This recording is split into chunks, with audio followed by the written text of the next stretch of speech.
princípios básicos de programa de exercícios, tá? Então, para a gente começar a prescrever exercício, no caso, o profissional de educação física, ele é o único profissional que está habilitado à prescrição de exercício físico para o melhor condicionamento físico, tá? Não é o médico, não é o fisioterapeuta, é o profissional de educação física, quem é formado em educação física, tá?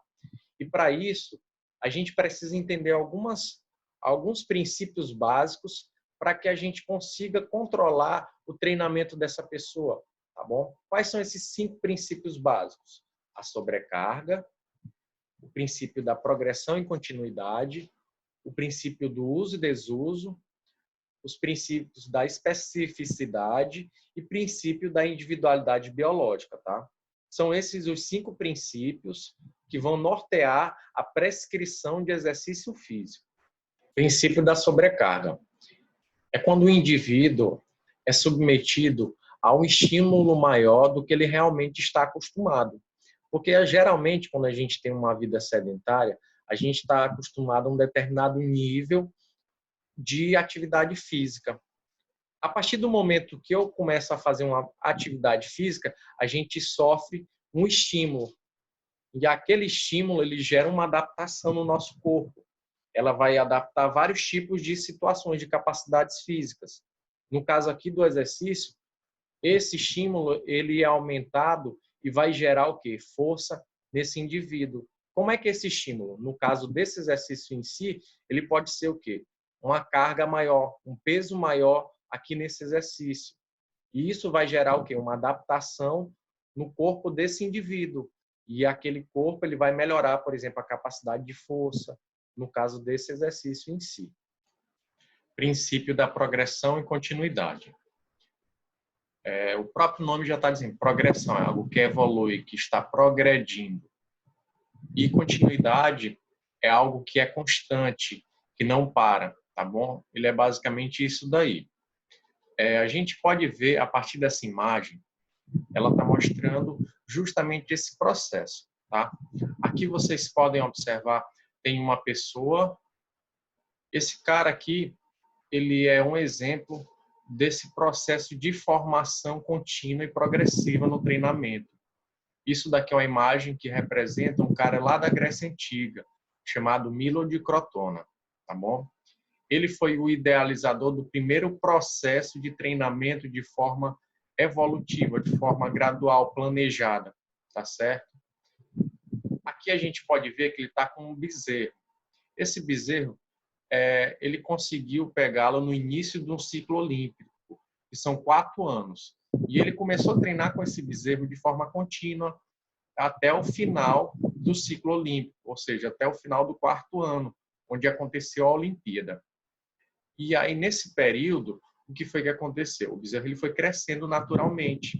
Então, ele conseguiu, com o crescimento do bezerro, incrementar cargas progressivas até chegar ao nível máximo de treinamento, onde o corpo dele estava bem preparado no final do ciclo olímpico. Como a gente pode ver aqui, ele sofreu uma evolução. Tá? O tipo físico dele aqui no início, ele estava aqui bem magrinho, depois na metade do caminho, lá no final ele estava com uma estrutura física bem preparada. Ele estava já com o corpo bem fortalecido, justamente por isso, porque ele foi progredindo as cargas com o aumento do peso do bezerro e de forma contínua, ou seja, ele não parava. Então, com isso, ele conseguiu evoluir. E aí esse feito lhe trouxe assim vários títulos de campeão olímpico. Ele lutava, então assim, ele conseguiu durante várias Olimpíadas se tornar o campeão naquele período da Grécia Antiga, nos Jogos Olímpicos da Era Antiga.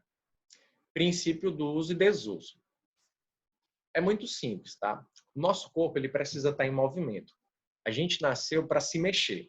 A partir do momento que eu consigo me mexer de forma contínua, meu corpo ele naturalmente ele vai melhorando suas capacidades físicas e eu vou tendo uma boa saúde, uma boa qualidade de vida.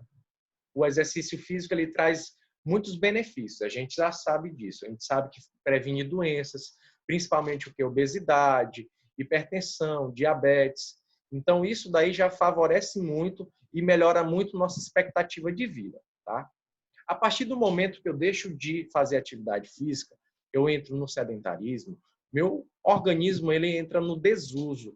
Então, aquelas capacidades que a gente conseguiu desenvolver com exercício físico vai perdendo efeito. E aí, com o passar do tempo, o nosso corpo ele vai entrando em catabolismo muitas vezes. Ou seja, ele vai perder aquele efeito benéfico. E a tendência é o quê? O nosso corpo vai adoecer, a gente engorda, a gente perde força, a gente perde resistência, o nosso corpo fica flácido, o nosso sistema cardiorrespiratório fica mais fraco, eu canso com qualquer coisa que eu vou fazer.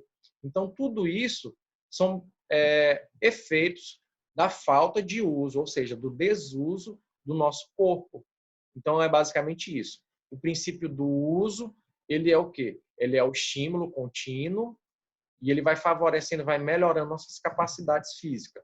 O desuso é a partir do momento que eu deixo de usar e aí eu vou perdendo aquelas capacidades. Então, assim, o nosso corpo ele tem que estar ativo o tempo todo. A partir do momento que eu paro, que eu deixo de fazer uma atividade física, eu vou perder todo aquele resultado. O que é muito comum quando a gente entra na academia. Geralmente a gente vai na academia, vamos supor, a gente passa 6 meses malhando. Nesses 6 meses já deu para sentir um bom resultado do efeito da musculação. Mas aí, no entanto, eu acabo ficando 2, 3, 4 meses fora da academia na sequência. E aí o que é que vai acontecer? O meu corpo ele vai voltar àquele estado anterior, ou seja, ele vai perder todo aquele efeito positivo que a gente conseguiu. Então, é muito simples. Se eu uso, meu corpo está bem. Se eu não uso, meu corpo não vai ficar bem, ele vai perder o efeito. O princípio da especificidade. Como a gente pode ver aqui de forma bem clara, aqui em cima a gente tem um ciclista. O ciclista ele vai desenvolver muito o quê? O sistema cardiorrespiratório, tá? E também muita força dos membros inferiores, tá bom? Isso daqui é uma característica muito específica para quem é ciclista.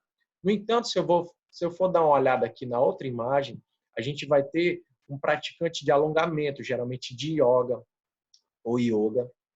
Então, assim, geralmente nesse tipo de indivíduo, ele vai desenvolver principalmente a resistência e a flexibilidade.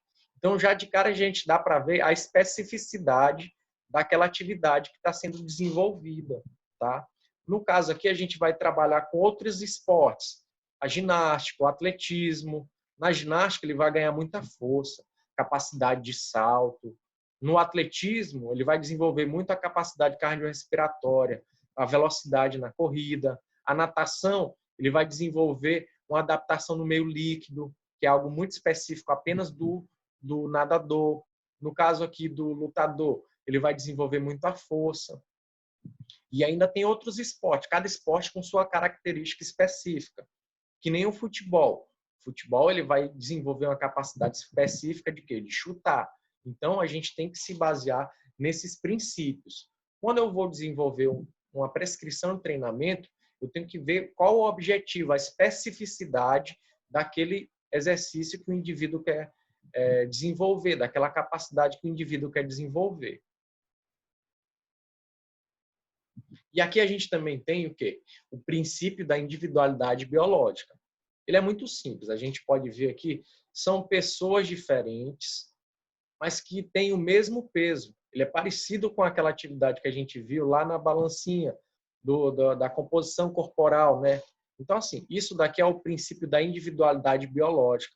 A gente pode ver que são todas mulheres com 69 quilos.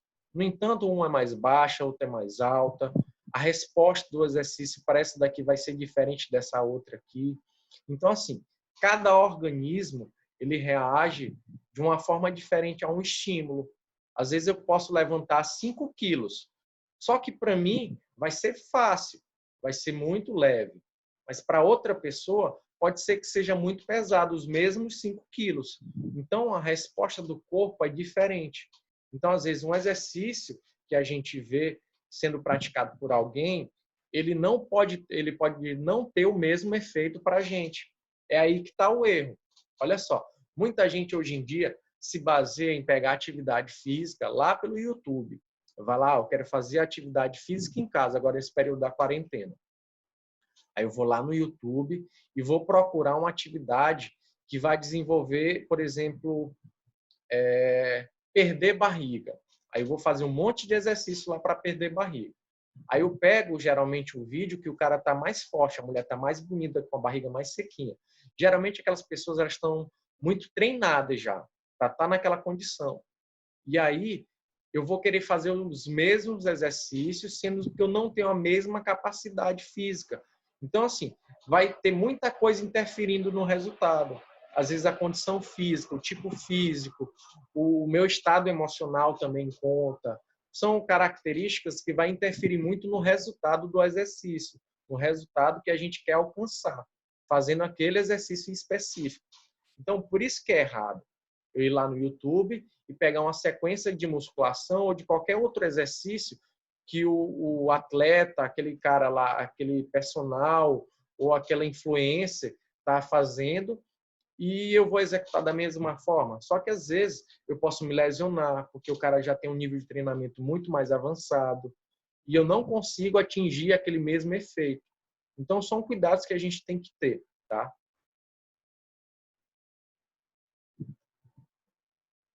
Então assim, só para resumir, a gente falou sobre os componentes básicos da aptidão física relacionada à saúde, que é basicamente o quê? O sistema cardiorrespiratório, a flexibilidade, força e resistência muscular e a composição corporal. O sistema cardiorrespiratório é o que o coração acaba bombeando o sangue e vai levar o oxigênio que foi absorvido pelos pulmões a todas as células, tá?